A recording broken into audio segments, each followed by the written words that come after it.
一口に車といってもそのコンセプトは様々です。ファミリーが楽しく快適に移動できる車。走る楽しさと性能を極限まで追い求めた車。どんな道でも走り抜くタフな車。多種多様な車から視聴者が選んだ2024年の一台エンジン・フォー・ザ・ライフ・アワード2024、いよいよ発表です。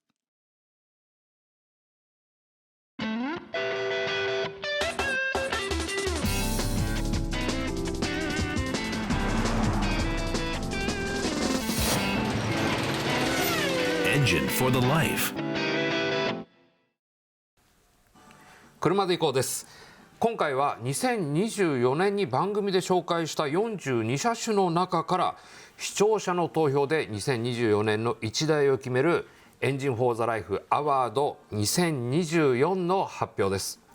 BEV ではメーカーの数も増えコンセプトも多彩に、一方でエンジン車も走りの楽しさや個性を深めたモデルが多いなど、ユーザーの選択肢という意味では実に幅が広い2024年でしたね。本当そうでしたよね。そんな中、車で行こうの視聴者がどんな選択をしたのか大いに注目です。今回のアワードは2023年12月から2024年11月までに番組でご紹介した42車種の中から視聴者が最も乗りたい車、楽しい車を投票で選んでいただきました。今回の投票総数は9835票でした。たくさんの投票ありがとうございました。さあ、気になる投票結果を見ていきましょう。42位から11位までの一覧です。2024年もたくさんの車出ましたが、ともちゃん、なんか心に残っているものってあったりします？そうですね、電気自動車の乗り味が良くなってたなっていうのも、そういう意味でアベンジャーなんかも衝撃的でしたけど。そうですね。で WRV インド生産ですごく若い人たちなんかにね、好まれる車だなと思ったし、あとは僕ね、ミニのクーパーはインポートカーブじゃやっとったけど、ミニカントリーマンが個人的な一押しだったりしますよね。いろいろ出ましたよね。はい、それではベスト10を詳しく見ていきましょう。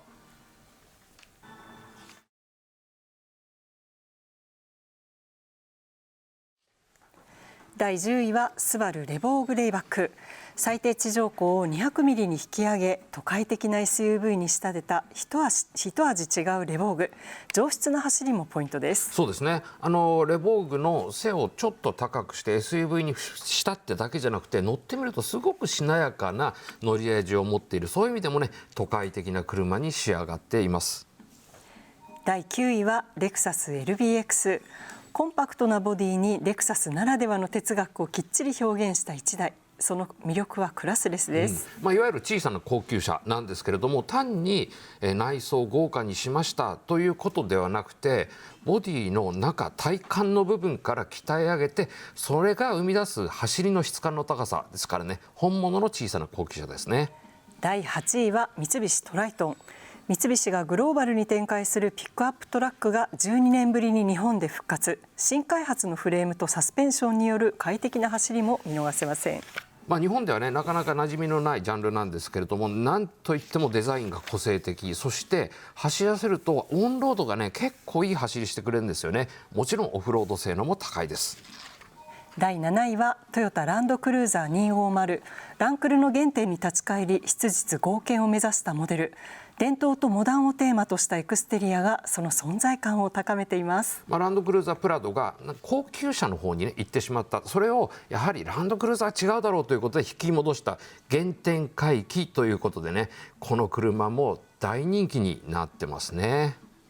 第6位は BMW M2。丸にターボの伝統を引き継ぐ最もコンパクトな M。駆け抜ける喜びをストレートに味わえる一台です。やはりこのね BMW のストレート6はものすごくいいエンジンだし、それをコンパクトで軽いボディに乗せた、当然走りはね最高ですよね。 BMW 好きにとってはたまらない一台です。第5位はホンダフリード。ちょうどいいことをホンダらしく追求したコンパクトミニバン。デザイン、走り、快適性と全方位にレベルの高い仕上がりです。全方位にレベルが高いということで、僕はもうまさにそれがこの車の魅力だと思うんですね。でそれがカブザイヤ取ったっていうことはね、記念すべき一台になったんだろうなと思います。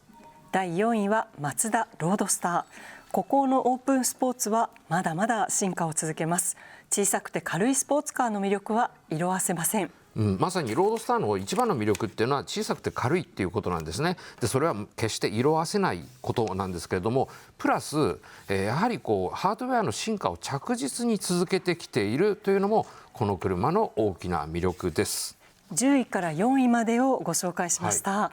注目モデルのメール、ここでご紹介したいと思います。まずは8位の三菱トライトンです。東京都50代の方、あまり見かけないピックアップトラック、この車で悪路を走破したいと思わせる見た目に惚れました。そして神奈川県60代以上の方、ピックアップトラックの冒険性と心地いい居住空間を両立しているから。そして東京都50代の方、保守的で平凡な外装の日本車が多い中、この個性的な車、見た目、使い勝手が気に入りましたということです。そうですよね。もうピックアップトラックっていうだけですごく目立つんだけれども、それだけじゃなくてデザイン、あと色使い、これね、街で見かけたらおって思うような車になってますよね。ですね。はい、続いて5位のホンダフリードです。和歌山県30代の方、心地のいいデザインが好きなため、街や風景に溶け込むナチュラルなスタイルがいいと思います。そして神奈川県40代の方、シンプルなデザインと使い勝手の良さそうな内装に惹かれました。日本車ならではの工夫が詰まった車だと感じます。そして神奈川県40代の方、コンパクトで大容量で使い勝手がよく、細かいところまで考えられているからということです。もうこれデザインも見ても走りもそうなんですけれども、そんなに自己主張しない車なんですよね。でもそれが逆に心地の良さにつながっている。こういう車ってあるようでなかなかないんで、僕はねすごく気に入っている1台、コティでも10点入れたしね。いや、毎日使って嬉しさが感じられる車の一つですよね。そうですね。もう家族の強い味方になりそうです。はい、この後はベスト3を見ていきます。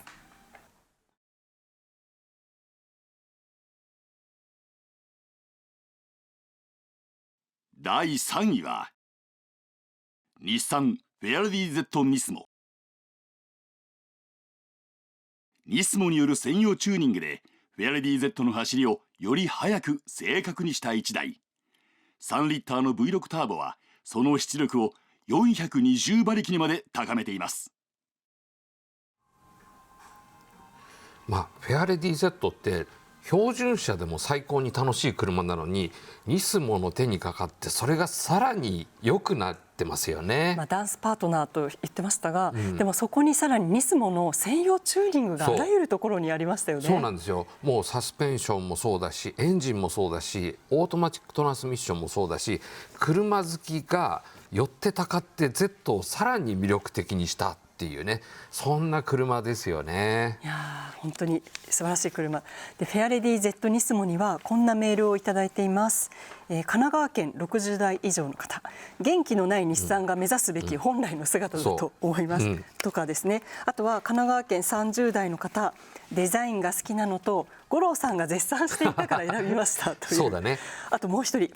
千葉県10代の方、10歳にとって将来こんな車が走ってるといいなと思ったし、かっこいいと思ったからということです。10歳あと8年で免許取るわけだよね。そうですよね。その頃にもちゃんとこういうのあるでしょう。いやでも本当に日産が培ってきたニスモの文化がちゃんとそういう世代にも伝わってるっていうのは嬉しいですね。そうですね。だからもう日産ね、今ちょっとね経営苦しんでるんですけれども、力はあるんですよ。いい車、魅力的な車を作る。なのでこういう車を核にね、どんどん得意分野伸ばしていってほしいですよね。そうですね。はい。続いては第2位です。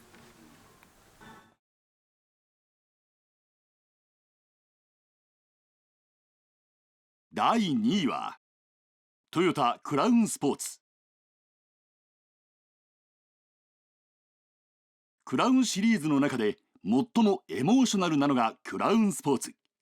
大胆で印象的なエクステリアと電気式 4WD の安定した走りで新たなクラウンの世界を開きます。クラウンが大変身を遂げたっていうの大きなニュースになったんですけれども、その中でもこのクラウンスポーツが一番僕はかっこいいと思うんだよね。いや本当にスタイリッシュな、スポーツと言いつつ SUV 的なクロスオーバーなんですけど、やっぱりクラウンの車格をベースにこれだけエモーショナルな車作れたっていうのはすごいですよね。そうですね。で走らせてもすごく楽しいし、これハイブリッドとプラグインハイブリッドあるんですけれども、僕はね特にプラグインハイブリッドの強力なモーターとの組み合わせの走り味気に入りましたね。はい、クラウンスポーツにはこのようなメールいただいています。まずは岐阜県50代の方、トヨタの本気を見ました、このフォルムをトヨタが出す意味合いは大きいと思います、東京都30代の方、街でよく見かけるようになりました。いつも目で追ってしまうかっこよさがあります、そしてもう一人、神奈川県50代の方、今までのクラウンとは全く違うスタイリングと走りの良さ、トヨタの本気を感じました、やっぱりこのクラウンスポーツに寄せられたコメントってデザインっていう声が多かったよね、で僕も実はカー・オブ・ザ・イヤーでこの車にデザイン賞を入れたっていうね、そのぐらい気に入ってる1台ですね。はい、いや素晴らしい1台でした。この後はいよいよアワード対象者の発表です。Engine for the Life。 それでは発表します。車で行こうエンジン・フォー・ザ・ライフ・アワード2024、大賞に輝いたのは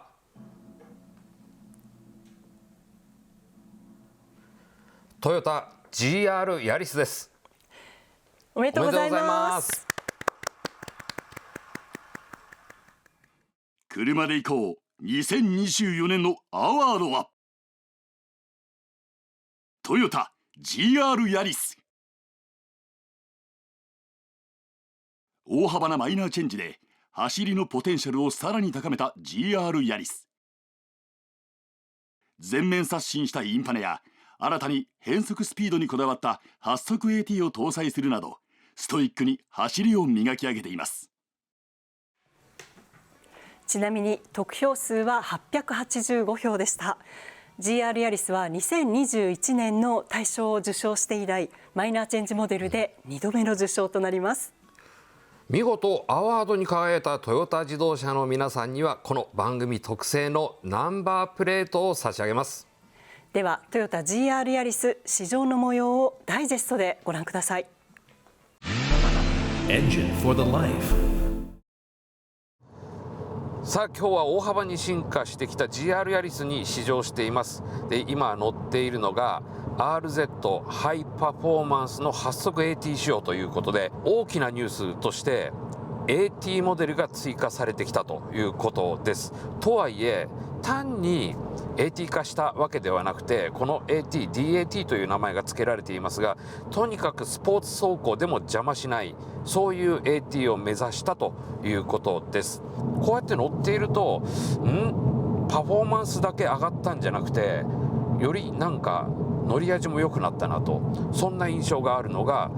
面白いですね。今ザラザラの路面走っています。でそれなりにザラ感とかロードノイズは伝えてくるんですが、路面の凹凸ですね、乗り越えた時のその振動の収まりであるとか、それからちょっとうねった路面での足のしなやかな動きとか、そういうものがなんかね前のよりも良くなっているので、全体的に乗り味がより上質感という言葉あえて使いますけど、上質感が出てきてるんですね。さあ料金所からのフル加速です。はい、ものすごい加速感と同時に、これ4駆なのでこの有り余るパワーを路面に余裕で伝えてくれます。フル加速でも車がこうよれたりとか、そういった感触、なんか不安にさせるような成分の動きっていうのは全くないですね。この直進安定性もいいですね。もう四輪駆動ということもありますし、それからボディの剛性も高いしということで、もう車自体が直進をする、まっすぐ走ろうという意志の強さ、これがねすごく強いですね。そしてこのちょっと切っていった時のこのスムースな車の動き、遅れも全くない、これもいいですね。さあワインディングロードに入ってきました。まあこういうところに持ってくると、やっぱりこの車のポテンシャルがさらにはっきりと出てきますね。もうとにかく安心感の塊です。でもちろん速いっていうことはあるんですけれども、それ以前にもう車が思った通りに動く、そして予想外の動きをしないということで、もう車に対する信頼感がめちゃめちゃ高いレベルにあるんですね。なので本当にこういうところでもリラックスして安心して運転していられます。細かいコーナーが連続する区間に入ってきました。もうこういうところに来ると、このコンパクトなボディが生み出す軽快感であるとか扱いやすさ、本当にいいですね。やはりラリーのベース車っていうのもこういうところ走るのに適したボディサイズを使っている、それがヤリスだというところ、まさにこのサイズ感の生み出すメリット、ここに持ってくるとはっきりと分かります。いやしかしこういう走りをしてて感じるのは、もう300馬力オーバー、400ニュートンメーターオーバー、それを 1.3 トンという軽いボディに組み合わせている相当速い車なんですが、ある意味そのじゃじゃ馬感っていうのをほとんど感じさせない、そういう振る舞いを見せるっていうのも、僕が予想外だった部分なんですよね。これはですね、シャシーとかボディとか四輪駆動のシステムとか、そういった部分でこのパワーをしっかりと受け止めているからこそ出てくる味なんだろうと思います。この車をね、もし買ったらそういうサーキットを走る機械みたいなものをぜひね持っていただきたいと。でそういうところに持ち込むと、さらにこの車の魅力を深く理解できるようになると思います。アワードを受賞したトヨタ GR ヤリスにいただいたメールをご紹介していきたいと思います。神奈川県50代の方、ラリーで培った技術などがたくさん詰まった車を市販車として乗れるのは魅力的だと思いました。そして東京都40代の方、初代のユーザーから出てきた意見に真摯に改良しただけでもすごいのに、その対応スピードもトヨタのスポーツカーへの本気を感じる、確かにすごい変えてましたよね。神奈川県60代以上の方、この車に乗りたいと思い実際に購入しました。これ以上の選考理由はないでしょう。確かにおっしゃる通りそして東京都50代の方、ラリーカーのような車がマイカーの理想でした。待望の AT が加わり解体度アップ、見た目はラリーカーなところも最高です。そして神奈川県50代の方、この時代にやんちゃな車が少ない中であえてこのような車の存在が興味を引きます。同じく神奈川県50代の方、DAT 導入など、大幅進化で注目。戦う車なのにコンパクトで街乗りにも浮く、今国産で一番欲しい車。そして神奈川県30代の方、WRC でも活躍する GR ヤリスのようにモータースポーツのために生まれてきた車を応援したいため選びました。東京都50代の方、トヨタの GR 展開の本気度が伝わる車種ですよね、ということです。あとまだいきますよ。石川県60代以上の方、ワイルドなボディに怒涛のようなエンジンと強靭な足回り、世界に誇れる一台です。岐阜県50代の方、世界の WRC で最速で高性能の車で憧れます。それが市販車で乗れるのは素晴らしい、夢がある車だと思います。そして最後に一人、埼玉県50代の方、パフォーマンス、スタイル、価格、輸入車には真似できない日本車の底力、将来名車になるのではないでしょうか。いや皆さん熱いね。熱いですね。熱い。でもそうやって人を熱くさせる何かがこの車には備わってるってことでしょ。で最近面白い車がない中こういう車が出てて嬉しいなっていうコメントもありました。まさに我々の思っているモヤモヤ感とかね、車好きの願いみたいなものを GR がね叶えてくれたっていうことですよね。車は環境と共存しながら、メーカーは存在しなきゃいけないという意味では、本当に今こういった車作れるメーカー少ないじゃないですか。でもよほどの熱意がない限りこういう車ができないっていうことを選んだ皆さんは本当に分かってらっしゃるってことですよね。そうですね。あとはやっぱり、車をまず出して、そしてレースに出して、ラリーに出してで足りないところをどんどん改良していってすぐにまたこうやって市販車に結びつけていくこのスピード感の速さ、モータースポーツを起点としたもっといい車作りっていうね、GR の掲げてる理念がまさにこの車ギュッと詰まってますよね。そうバンパー周りなんかぶつけてもその場でそうそう現場で直せるようにスチールを使ったりとか、あとインテリアもそのベルトで競技用のベルトで固定されてても、ハザードスイッチに手が届くとかね、もう本当に涙が出るような。そうそう、でもそれはもうねオフィスで設計してたら絶対そういうことはできなくて、現場に出てでドライバーからフィードバックをもらって、そしてそれを設計に戻して作るっていう、そういうサイクルができてないと絶対こういう車できないんで、まさにね本当に現場から生まれた車ですよね。今のトヨタがお客さんをちゃんと見つめているというのがよくわかる結果でしたね。ですね。 Engine for the Life. 2024年のアワードトヨタ GR ヤリスという結果になったんですけれども、ともちゃんいただいたコメントたくさんいただいたんですけれども、今の時代にこういう車が出てきてくれて嬉しいよっていうコメントいっぱいあったじゃないですか、やっぱりこれは僕らもね日々車と向き合っていて感じているのはエコな車、安全な車増えてきたけど、なんかこう熱い車って減ってきてるよねっていうのあるじゃないですか、これは由々しき問題だなと思うんだけど、でもその中でこうやって希望をね与えてくれるような車が Z ニスモもそうなんだけど、出てきてくれてるっていうのはすごく嬉しいよね。やっぱり作り手の思いも感じるところもありましたし、やっぱり自動車メーカーっていろんな選択肢を与えるっていうことも大事なんですけど、やっぱそのメーカーの熱意が伝わるモデルってちゃんとそこにいてほしいなっていうのはありますよね。で10歳の、小学生が僕が将来車乗るまでにこういう車が残っていてほしいなみたいなねコメントありましたけど、いやまさにねそういうものを残していくというのが自動車メーカーの務めだと思うし、そういうふうな世の中になんとかこうしていこうってそういう論を張るのも我々の役目なのかなとは思いますよね。そうですね。私たちジャーナリストもそうですけど、ユーザーである皆さんもぜひ声を大にしてそういうことを伝えていってほしいですね。そうですね。今回はね GR ヤリスヤーカということになったんですけれども、他にもね SUV もあったし、こういうステーションワゴン風の車もあったし、あとアイオニック 5N というね、これバッテリー EV なんだけど走りを研ぎ澄ました車もあったしっていう意味では、なかなかこれは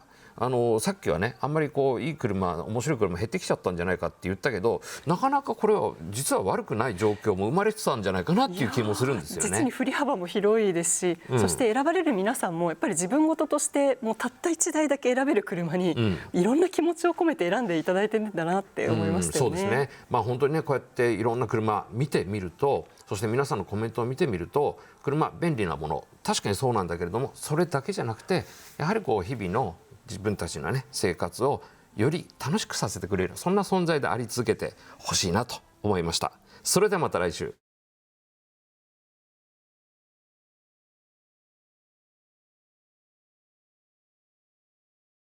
旬のニューモデルをモータージャーナリストの岡崎五郎と藤島智子が徹底紹介する車総合情報番組、それが車で行こうです。 TVK では毎週日曜夜10時、再放送は毎週土曜朝11時で好評放送中です。また番組のホームページからは過去の見逃し配信や放送内容が簡単に検索できます。皆さんのより良い車ライフにぜひお役立てください。Engine for the Life.